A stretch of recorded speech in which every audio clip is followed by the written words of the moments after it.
Hello, everybody. The topic of discussion today is issues for NRIs on transfer of Indian assets after death.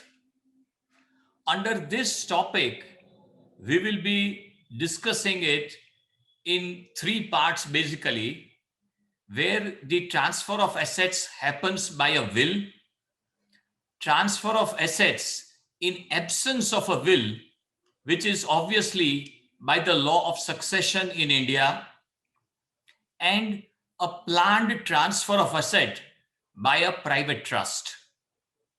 So with this topic and with this points of discussion, I will go to the subject proper.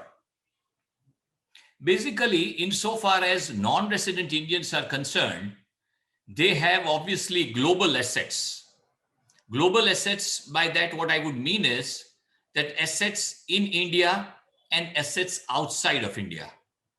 As far as assets outside of India are concerned, the transmission or the succession of the assets outside of India would be governed by the respective laws of those jurisdictions where the assets are located. And as far as the assets which are located in India, they would be governed by the laws of succession in India.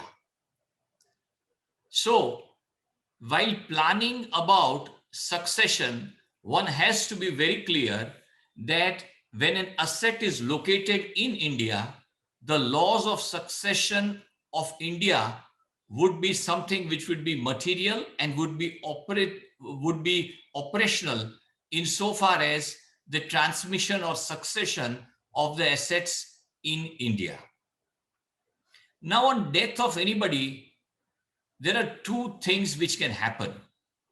One is that it might be a testamentary succession of assets. By testamentary succession, I would mean that there is a will which is existing in respect of the assets, and on the basis of that will, the assets are bequeathed or transferred or proposed to be transferred to whosoever is the beneficiary as mentioned in the will. In India, the testamentary succession is governed by two laws, the Indian Succession Act and the Muslim Shariat law. Insofar as all the communities except the Muslim, the law which is applicable in respect of will is the Indian Succession Act. And for the Muslims, it is the Sharia which will be applicable for the Muslims. Now, the another possibility that can happen is that somebody dies intestate. By that, what I would mean is that somebody dies without preparing a will in respect of the assets. Now, in that case, what happens is that insofar as the Hindus are concerned, the law applicable is the Hindu Succession Act. The act also applies to Sikhs and Jains also. When it comes to Muslims, the law of succession which is applicable, once again,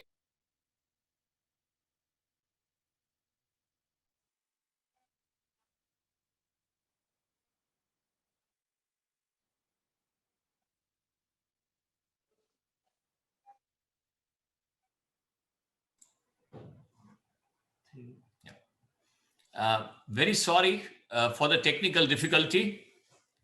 I will just reiterate and connect with what I was just talking about. On death of any individual, what happens is that there are two types of succession that would happen. One is a testamentary succession, and under the testamentary succession, there is a will which is pre-existing in respect of how the property should be bequeathed in respect of the properties, especially the ones which are located in India. And it is governed by the Indian Succession Act in respect of all the communities in India except the Muslims. Insofar as the Muslims are concerned, the law of succession which is applicable to them is the Sharia, the Muslim Sharia law. When somebody dies without preparing a will, then it is called an intestate succession. And when an intestate succession becomes operational, then it depends as to which community the deceased belonged to. So if the person who died belonged to the Hindu community, then the Hindu Succession Act would be applicable. And as far as Sikhs and Jains are concerned, the same law, the Hindu Succession Act, would be applicable. When it comes to a Muslim who has died without preparing a will, the Shariat law, once again, would be applicable to them for the succession in absence of a will. For the communities other than the ones I mentioned, the law applicable would be the Indian Succession Act. Now, let us go into a little detail about the testamentary succession. Now, in order to bequeath assets under testamentary succession, there has to be a valid will which has to be in existence at the time of death of the person. Now, what is a valid will? A valid will is one which is in writing, which contains a clear-cut identity of the person who is executing or preparing the will or making the will, or in respect of whom the will is being prepared. Details of the assets to be bequeathed, which are clearly mentioned in the will with all their appropriate details so that it might not create any confusion. Names of the beneficiaries who are supposed to receive the assets under the bequeath, signature of the person who is making that will or executing the will, and that will needs to be executed in presence of two witnesses. So these are the absolutely basic fundamental characteristics or the requirements of a valid will. Now, the question which arises in the minds of so many people is that on what kind of a paper that will has to be prepared or executed. A will which is to be made valid in India can be prepared on a plain piece of paper. It might be, it might not be notarized. It is advisable to notarize a will, at least for the reason that it will not create any doubt about the person who has signed the will and the day and the date on which the will was executed. The will can be on a plain paper. It need not be notarized. It is always advisable that a will is notarized. And in case, if it is expected that there might be a lot of maybe legal related issues in terms of contesting or challenging the validity of the will, and the age and the state of the health of the person who is executing the will is of a certain type, then what is advisable is that the will be registered, and that registration has to be in India. But this does not mean that every will to be held as a valid will needs to be registered. It is absolutely fine if a will is executed, as I said, on a plain piece of paper, and even if when somebody is not present in India, they can execute a will in a foreign territory, and ideally, over and above the two witnesses who has to sign at the time of signing of the will by the person who is executing the will, if it is notarized by even a foreign notary, it is definitely advisable so that the validity of it doesn't come under a challenge when the will is bought for execution in India. Now, we will look at the other aspect, which is the interstate succession. Interstate succession, as I said and I repeat, is a situation wherein the person dies without executing a will. In that scenario, as I said, different laws would be applicable in respect of people of different religion. So when it comes to Hindus, as I said, the Hindu Succession Act would be applicable. For Muslims, the Muslim Shariat law, and for the other communities, which may be, say, a Parsi or a Christian or anybody, the Indian Succession Act is applicable. So in case if somebody has died without executing a will, the law as it would operate in case of Hindus would be that when a Hindu male dies intestate without preparing a will, then in that case, in case of a Hindu male, the legal heir of the first order would be, who are called as class 1 heirs, would be the mother, widow, daughter, sons, and heirs of the predeceased son or daughter. It may be noted that a father is not included in this legal heirs of class 1. By class 1, what I would mean is that if there are any or more than one legal heirs of this category, that is class 1, are already available, then nothing will go by way of any right of succession to the others who are there in the order.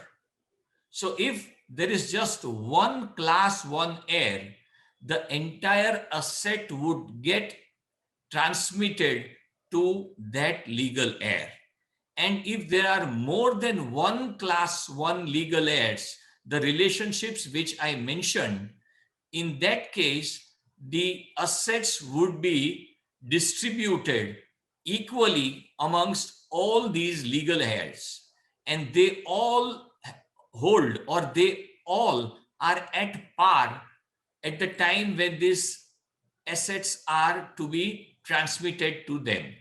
So if there are 4 legal heirs of class 1, then each one of them would receive 25% of the estate.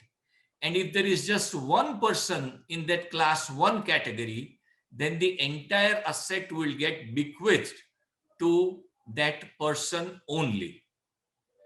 Now, in case of Hindu,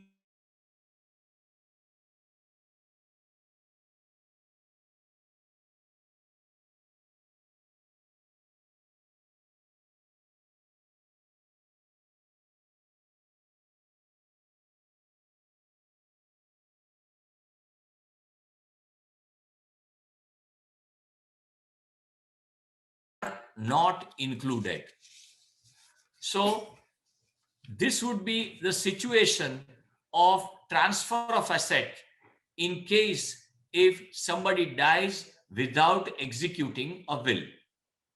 Now let us look into that aspect of nomination. Normally, whenever any movable assets are invested in India, the person who is carrying out the formalities in respect of that movable assets always suggests that you make a nomination in favor of anybody whom you deem fit. At times, nomination is misunderstood with the legal right of bequeathing a property or bequeathing of an asset. The person in whose favor the nomination is executed is merely the custodian of the asset. In so many of the cases, that custodian is the person who is as such supposed to receive the asset by way of bequeath. So in case I have made a nomination in favor of my son, and he is the person who is the person who has been mentioned in the will in favor of whom the assets are to be bequeathed. So he is the person who acts as a custodian, and eventually he is the beneficiary under the will, and he will get a title over it. But anybody in whose favor a nomination is made, it is not necessary that that person is the owner, or that person cannot claim that I am the owner of the asset in which my nomination has been made, and he would deny that he would follow whatever has been stated in the will, or in case if there is no will existing, then the law of succession. So the final owner of the asset is none other than the one who is stated in the will as the beneficiary of the asset. And in case if there is not a will which is existing, under the testamentary succession, under the law of succession which is applicable to that respective person, whosoever is the legal heir is the real owner of the asset. Now we take the last part. My discussion is how to bequeath the property in India by way of a trust. Now, in the first place, let us understand that why is a trust kind of a structure required to bequeath assets. So let us understand the difference as to if an asset is bequeathed by virtue of a will or by the law of succession in case of interstate succession, and the way the assets would be bequeathed by way of a will. Let us understand the difference. When an asset is bequeathed by a will, then the person who is the beneficiary becomes a owner of the asset the moment the person who has made the will or executed the will dies. So the person who is next in line, the beneficiary, becomes the sole owner. He may dispose of the asset. He may use the money in whatever manner in which he may deem fit, and there are no restrictions whatsoever. The same is true when the assets are transmitted to a legal heir under the law of succession. So the successor becomes the owner, and the owner, the new owner or the successor, can sell the assets, do whatever he or she wants to from the assets which have been received by way of transmission. There are no restrictions. But there are people who feel that I have in my lifetime made, or rather created, this much assets which are quite sufficient for the next generation to enjoy during their lifetime, and at times to enjoy these very assets beyond the lifetime of the next generation even. Say they have made a fortune. So they would wish that my next generation and the generations to come, they don't fritter away this wealth or misappropriate this wealth. But at the same time, they feel that my next generation should enjoy the benefits of the wealth that I have created. So what they can do is that they can create a family trust, a private family trust, wherein the beneficiaries would be the next generation, the relatives, the dependents, and maybe even their children. And the property of the person who is preparing the will would travel or go to the trust, the private family trust, and there would be trustees who would be appointed who will take care that whatever are the wishes of the deceased would be honored. The wishes could be that in the lifetime of the next generation, what they can do is that they can enjoy the returns on the investments of this property, but they will not be able to sell it. Maybe even they can provide that till 20 years, 25 years, this property cannot be sold because the children or the relatives to whom the property is supposed to be bequeathed are young and they might not understand their interest. So, in this manner, a restrictive way could be arranged, wherein which is a via media kind of an arrangement where incomes are set to be enjoyed by the next generation, but the property as such or the ownership or the right of disposal is not given away to the next generation. This arrangement is very much appreciated and recognized in India, and where large assets are to be bequeathed to the next generation or to be passed over as legacy to the next generation, this kind of arrangement is something which is worthwhile.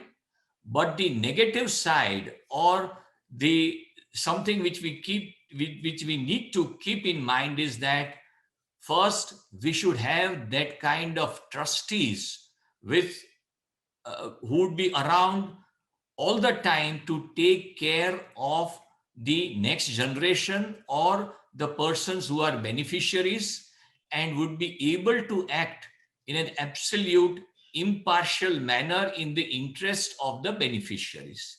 That is something which is very important. To with the changed circumstances for the beneficiaries, there would not be a room for them to really dispose of this property and do whatever they want to for the reasons or the dynamics it might be changing. A private family trust formed by a will or by virtue of a will has got certain tax concessions, and there are certain quite very well advantages, and this is the way the Indian tax laws have even recognized the utility of this kind of an arrangement. So to sum up, what I would just to reiterate what I was saying, that succession in respect of assets in India has to be managed within the laws which are in India. For the assets which are held outside of India, the foreign laws would apply. The Indian laws would apply as far as the Indian assets are concerned. If you make a will, then whatever are the assets would be bequeathed in accordance with the will. If a will is not made, then the assets would be bequeathed under the law of succession. Third, a nomination is not a final word for bequeathing of assets. A nominee is a custodian, and as I said, in most of the cases, the nominee is the person who is the beneficiary under the will, so things can move in a seamless manner. But as such, it is not something which is under law that the person who is the nominee is the final owner. And the last part of my discussion was about the trust, the utility of transferring of assets for the benefit of the next generation without transferring the ownership.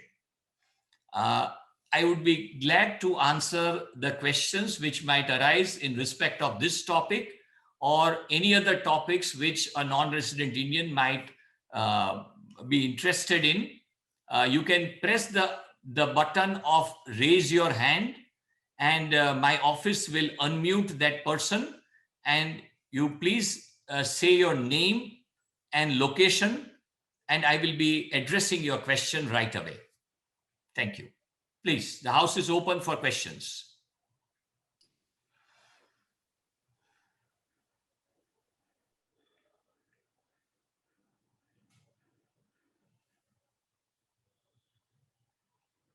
Please.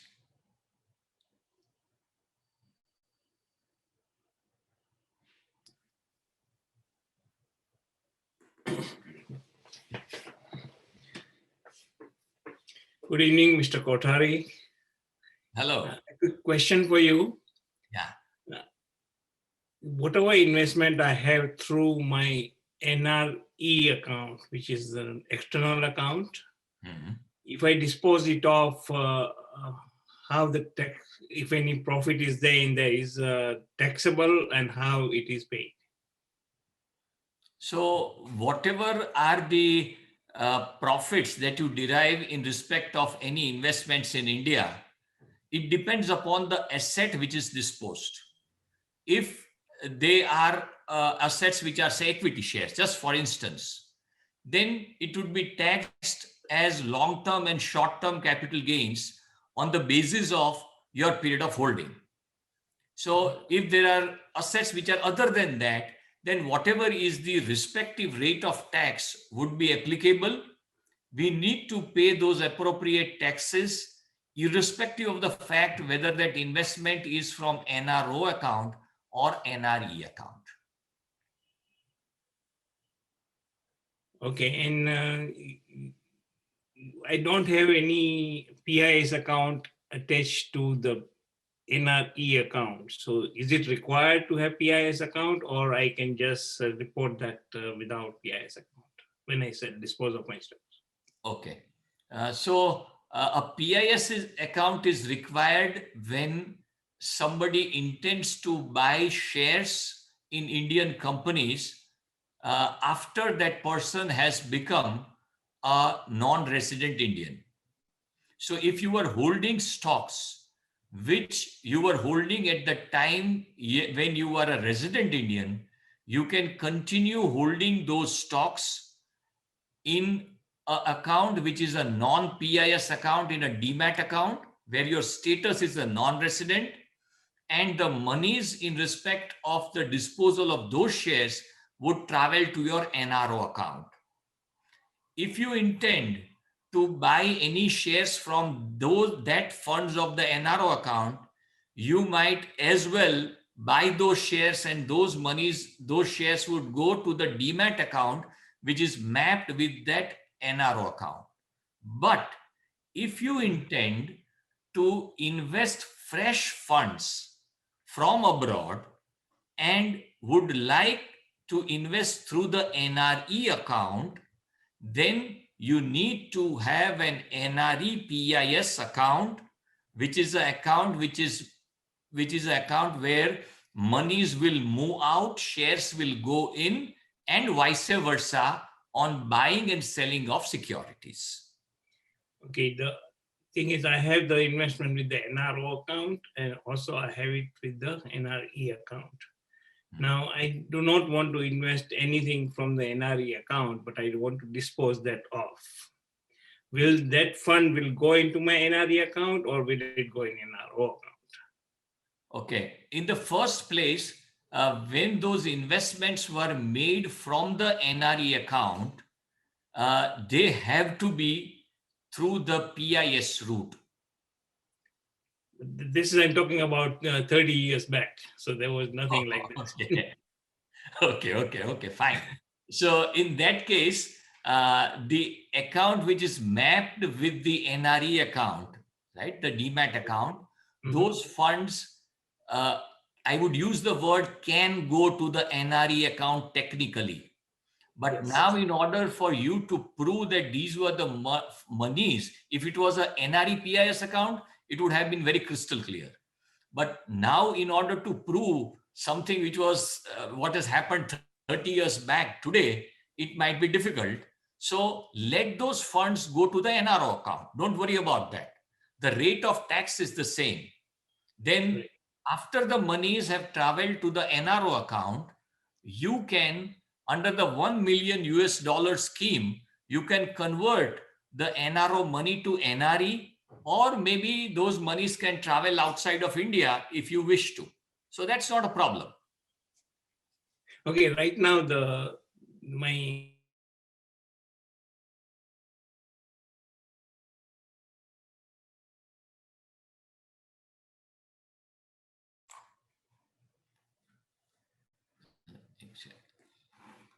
Just a second. Unmute करो. नहीं, નથી થયા.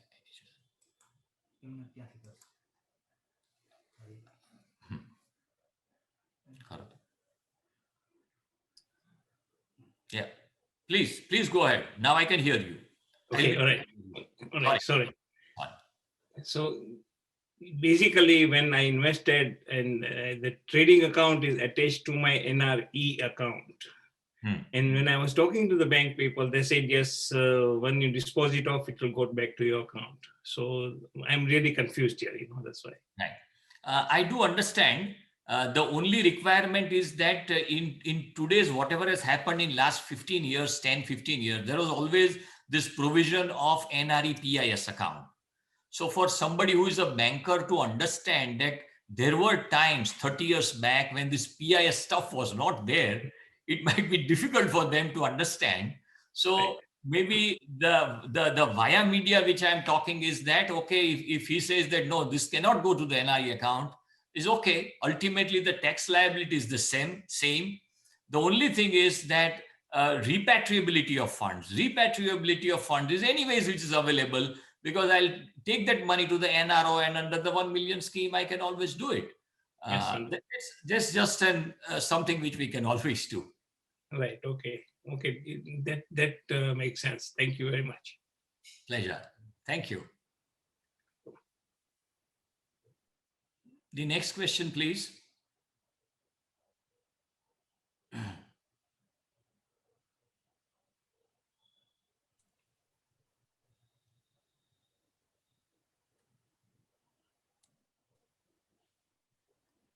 Good evening, Daxesh. This is Kishore Thakur. Yeah, Kishore bhai, how are you? Congratulations and an excellent, very well, excellent performance, and listening to some of your presentation with the support of the team and regular calls from Premji bhai as well. I'm sure Mr. Lalwani would be more appropriate if he had actually brought his workings back into Ashutosh investments, and you would be able to resolve problems. Some of the questions I have, very kindly, please. Yeah. One thing on the will you mentioned, Daxesh bhai. Is it beneficial to have separate wills, one overseas and one local within India, if you have assets within India? That is relating to the will. I think you did mention relate with reference to it. And if you have a will that is set up under the conditions of immovable property assets, which are in joint names, does it automatically fall into the party that is still living at the time? That is one of the aspects on the question for my will, please. Okay. Fine. I will address the first issue which you said as to is it required that we have separate wills for the foreign assets and the Indian assets? My answer to this would be you can have a will for assets which are across the globe, which includes India, but it is not advisable, because what happens is that there would be two sets of laws which would be applicable as far as the succession aspect is concerned. So if we look at the way practically the things would happen is that if we have one will, which is a global will in respect of global assets, then the person in India who is say you need a probate for that will. When you apply to the courts for the probate of a will, then you have to submit that will which contains the details of the global assets also, and we need to make that that filing to the court. Then if I have to share that will with somebody who is buying a property in India, then also I have to give them the will in respect of the entire global assets. So our advice to all our clients is prepare two separate wills. One for the assets which are located outside of India, and the another one for the assets which are located in India. And the assets which are located in India would find the mention and the way it is to be bequeathed in the Indian will. That is part one of your question. Then the part two of your question is that if there are properties which are held on a joint basis, then will it happen that it would operate like either or survivor? So if any one of the joint holders is no more, the property would automatically get transferred to the joint owner who is surviving. No, this does not happen in case of immovable assets. In case of movable assets, may it be a fixed deposit, a mutual fund investment, a demat account, you can hold movable assets on a either or survivor basis, and the account, the operability right of that account would get transferred immediately the moment any one of the joint holders are deceased. But this does not happen in case of a immovable property. They are not joint holders, but I would use the term that they are co-owners. So whatever is the share in respect of each one of the co-owner is the share of the person who is the co-owner, and whatever in terms of succession would happen in respect of his share or her share in that property. So automatically it would not get transferred. The succession will operate in respect of his or her share, whosoever is the deceased. Thank you very much, Daxesh. And I gather Ashutosh Financial Services do provide the service of preparing wills. Yes, we do. We do. Thank you. Can I just ask one more question regarding investments? Please. Was on the indication of future investments under the present conditions, how do you see over the term period, as people are growing older, you want to spend money rather than just keep saving it. But over the term, say 3 to 5 years of investment that you do on equities, mutual funds, debt funds, should you have the recourse of repatriating those funds again after 3 to 5 years' time? Would you see the benefit of the repatriation in terms of currency fluctuations? And how do you evaluate the currency fluctuation, reduction in terms of your profits acquired over 3 to 5 years? Okay. The first part of the question, which was in relation to investment in equities. When somebody invests into equities, one should have a clear-cut horizon of at least in the present times, which are turbulent times. You never know what is going to happen tomorrow. So somewhere between 3 to 5 years and advisable 5 years. So there might be so many things which might happen in 5 years. And if somebody is dependent upon a steady source of income on that investment, my advice would be clear that one should not venture into equities, because equities might perform in a manner which is absolutely non-linear. So if somebody is dependent upon the cash flow, one needs to go for investment into debt-based instruments, which could be a fixed deposits or a debt fund or something of that sort. Now, the second part of your question was that the repatriability of funds after they are invested in India. So what I understand, say there are funds which are invested in India, and from those funds, whatever is the kind of return is generated, and then those returns are supposed to be used outside of India. So you are exposed to that currency fluctuation at the time when you made the investment and the time when you are repatriating back the returns on those investments. Yes, you would be exposed to the kind of fluctuations, and in order to really gauge and figure out what could be the kind of fluctuations that would take place, the normal approach would be that we might not be able to figure out.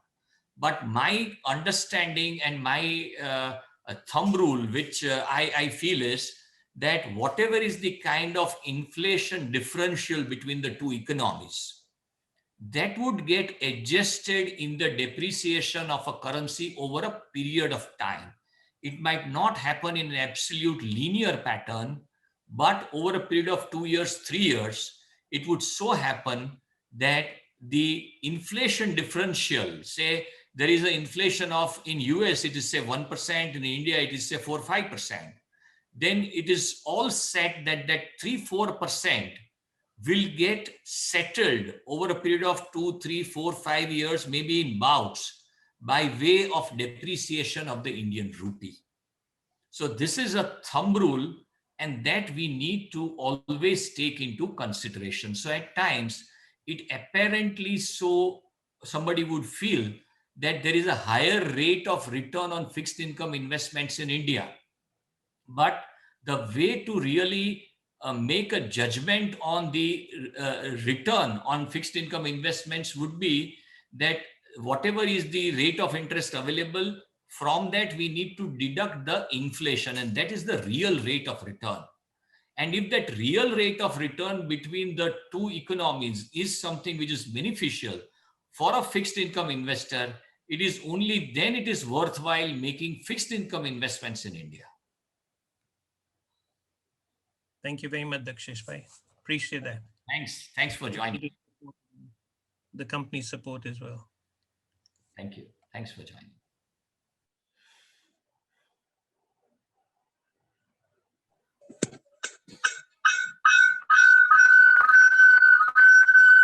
Hello. Yes. Sir, can you please highlight the tax implications if we continue the family trust in India, and also if any reporting to government is required or not?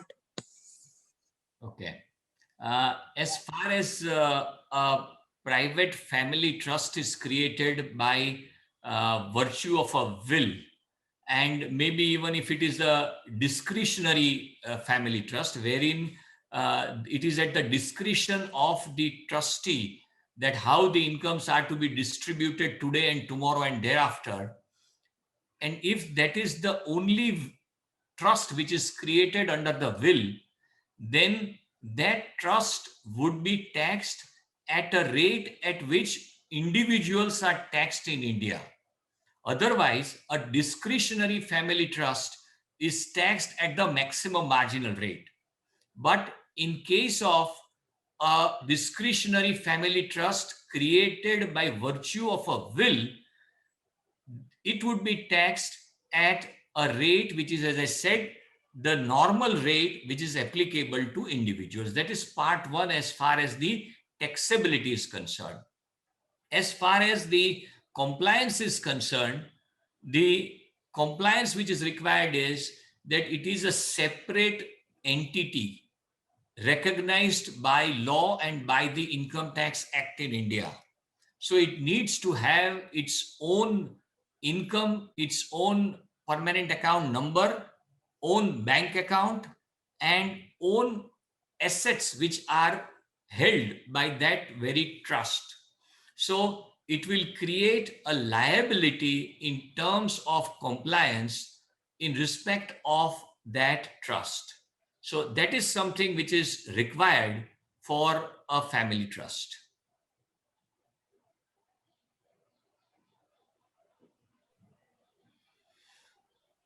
Sir, my question is that in case of demise of a father, normal assets are fine, like we can receive an inheritance. But how the assets which are will be treated, which are held in HUF status in the name of the father?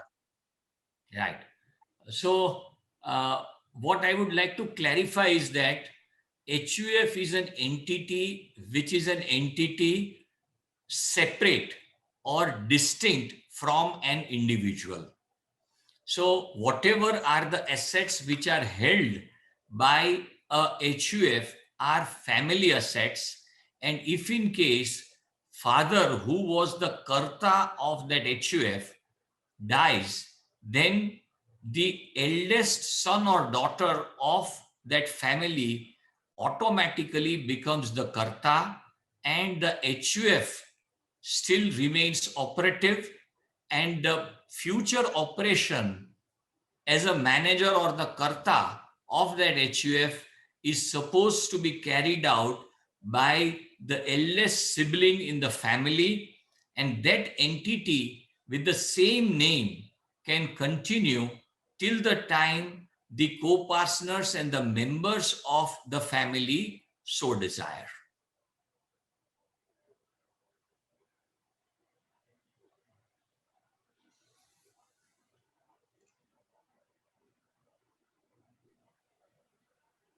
Hello? Yes. Sir, what are the tax implications upon receiving the assets through inheritance in India? Whatever are the assets which are received by way of inheritance in India, they are absolutely tax-free in the hands of the recipients by virtue of will or by way of succession. In case of an intestate succession, whatever are the assets which are received, they are absolutely tax-free in the hands of the recipient. There are no tax liabilities which would arise on account of the receipt of the properties. Okay. Sir, and how an NRI can transfer the title of an immovable property in case of demise of his parents, and what actually the process would be to transfer the asset, that immovable property in his name in India? Okay. So as I have been talking, that there could be two possibilities. One, it is with the will that somebody demises, or it is without the will. So in case if somebody expires after a will has been executed, then a probate is supposed to be obtained in respect of the assets of the deceased, and after the probate has been obtained from the court, then that is all which is supposed to be done, and thereafter uh, all the government records, one needs to supply the copy of that probate that the court has granted me the probate in respect of the will by which I am bequeathed with this property, and the property would get transferred in the revenue records. And whenever somebody wants to execute a document for transfer, sale, mortgage, or anything, the person in whose favor the probate has been granted in respect of that property can always execute the sale document as the owner of the asset. Then it is a case where somebody dies intestate without preparing a will. In that case, the actual process which would happen is that the legal heirs of the deceased are supposed to be determined, and under the law of succession, they would all become the co-owners of that asset. And at times, what is required is a succession certificate is required from the court. There are situations where succession certificates are not asked for by the person who is buying the property, then a family tree certified by the local authority acts as good enough for somebody to really put forward that we are the legal heirs of the deceased. But ideally speaking, a succession certificate from the court that we are the legal heirs of the deceased, and these are the properties which are left by the deceased. So on the basis of that succession certificate, the ownership of the property would get transferred. Fine, I think we'll end the session, and please join us in the next weekend. Next week is an important week insofar as Indian economy is concerned. Everybody across the world and in India wait for that day when the finance minister rolls out the union budget, and the budget is supposed to be rolled out next week. And next weekend on Saturday evening, I'll be talking on the union budget at length in detail, and please join. And it will be in English, and the same presentation on the union budget will be in Gujarati on the next day, that is the Sunday morning. So next Saturday and next Sunday, please note, join, you are most welcome. Any questions on any subject, any aspect of NRI are most welcome. Thank you. Thank you very much.